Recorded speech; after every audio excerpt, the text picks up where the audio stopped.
Praised be Jesus and Mary.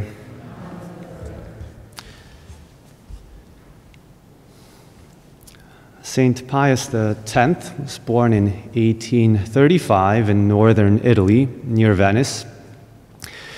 He came from a poor family, and his whole life he loved that gospel poverty, which freed his heart for love of God all the more. And he maintained that love of poverty, detachment from earthly things, even when he became a priest, became the pastor of a parish, then the bishop of a diocese, Mantua in northern Italy, then the patriarch of Venice, and finally Pope in 1903, until his death in 1914 at the age of 79.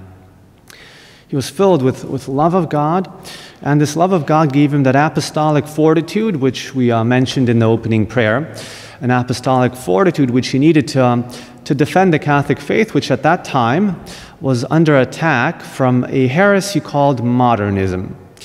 And this heresy gets its name, modernism, because in a way it tried to adapt and tailor the Catholic faith to all the errors that were modern, contemporary at that time, whatever they might have been. Rationalism, fideism, positivism, agnosticism, archaeologism, whatever, all of them. It was the sum of all heresies, the Pope said, because it tried to make the faith compatible, tailored to all of them. But it, of course, it harmed the Catholic faith, it adulterated it, it modified it, it changed it. And part of modernism was the teaching of the evolution of dogmas, meaning that dogmas were in the end man-made, and they had to be suited, adapted to the times. Even if this meant a change in content and a change in meaning. Now, this is disastrous for the Catholic faith, because the Catholic faith is not something man-made. It is rather something that we receive from God, a revelation of truth that's beyond our power to discover with reason alone. It's something that we cannot make with our own strength. We cannot produce it. We receive it, then we have to faithfully transmit it. The saving truth which teaches us how to live aright, which teaches us what God's will is for all times, until the end of time. That's why it's so precious, and that's why we must transmit it faithfully. Now,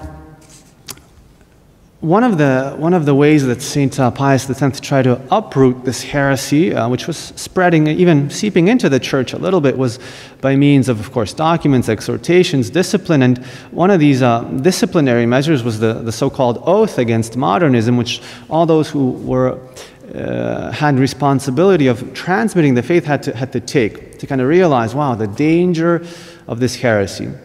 And what's exactly at stake? They had to take this oath against modernism, and one of the parts of this oath read, then again, this was all the priests that would be then transmitting, teaching the faith. They made this oath, and part of it said that, "I sincerely hold that the doctrine of faith was handed down to us from the apostles through the fathers in exactly the same meaning and always in the same purport." So again, what we received was transmitted always with the same content, the same meaning, the same substance. That doesn't change. It's simply handed down. Therefore, I entirely reject the heretical misrepresentation that dogmas evolve and change from one meaning to another, different from the one which the Church held previously. Now, this is, I guess, obvious but important to remember, because every one of the faithful should know his faith well enough to be able to discern when something, some novelty, some new teaching, some new opinion is around which is in contradiction with that faith. Again, every one of the faithful should have a knowledge of his faith sufficient to be able to discern something that's incompatible with it, something that's in contradiction with it, something that has a meaning and a content that's different than the meaning and content of the truths of faith. Or at least he should be able to strongly suspect something. And by contradiction we mean what? Contradiction is a relationship of mutual exclusion between two propositions. What does that mean? It means that the two can't both be true. So examples, these are again just examples, not necessarily dogmas of faith, but one proposition was all human beings have a body. We know that's true, right? All human beings have a body. There are no exceptions. So if somebody comes along and says, well, we discovered some human beings that don't have a body, this wouldn't be a more profound understanding of human nature. It would actually be an error about human nature. You're not understanding human beings any better. You're simply wrong about who human beings are. They are body and soul. All of them have a body. Or more theologically, we know that it is never justified to lie for no reason. So if a proposition, a teaching comes along and says, well, no, there are actually some cases where you can discern that a lie is justified, we know that in the realm of moral theology, this isn't a development of it, it's simply a contradiction of it. And if it is true, we know with certainty that lying is never allowed, then this proposition cannot be simultaneously true. It has to be rejected, cannot be followed. Because where there's contradiction, there is no continuity with Catholic doctrine, there is no development of doctrine, there is no greater understanding of doctrine, there's simply mutual exclusion. And when there is mutual exclusion, both statements cannot be true. So what does this practically mean? Well, maybe nothing, maybe something. It's something that we should be aware of, though, that we might, again, as Catholics, run into in the news or elsewhere, theological opinions that float about, and today they're floating out there, and we might bump into them, theological opinions that are risky, because though they claim to be developments of some already infallible Catholic teachings, in reality, upon closer examinations, they are in contradiction with Catholic teaching, because their meaning and their content is incompatible with it. It's mutually exclusive.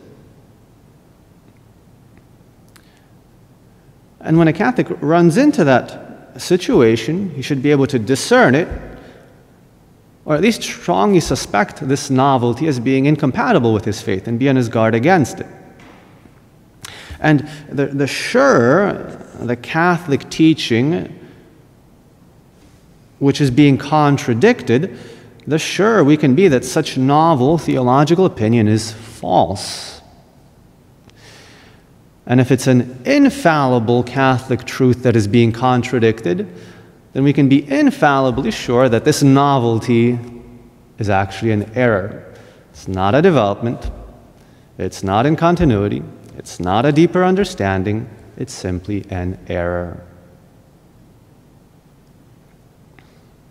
Even if somebody says, well, no, it's actually in continuity, and guess what? I discovered something new about human beings. There are some that don't have a body. Well, no, that's actually just wrong, you know? You might say it's in continuity, you might say it's in development, but you're actually contradicting the facts. And in the realm of, again, theology, which isn't man-made, it's revelation that we receive, even somebody might claim, well, no, it's in perfect continuity, it's actually a development, it's actually a greater understanding, insofar as it contradicts what we have received from Christ. It's none of the above. And the greater our certainty that we are dealing with a revealed truth, and we are infallibly certain that we possess it, the greater our certainty that we should be on our guard against this error,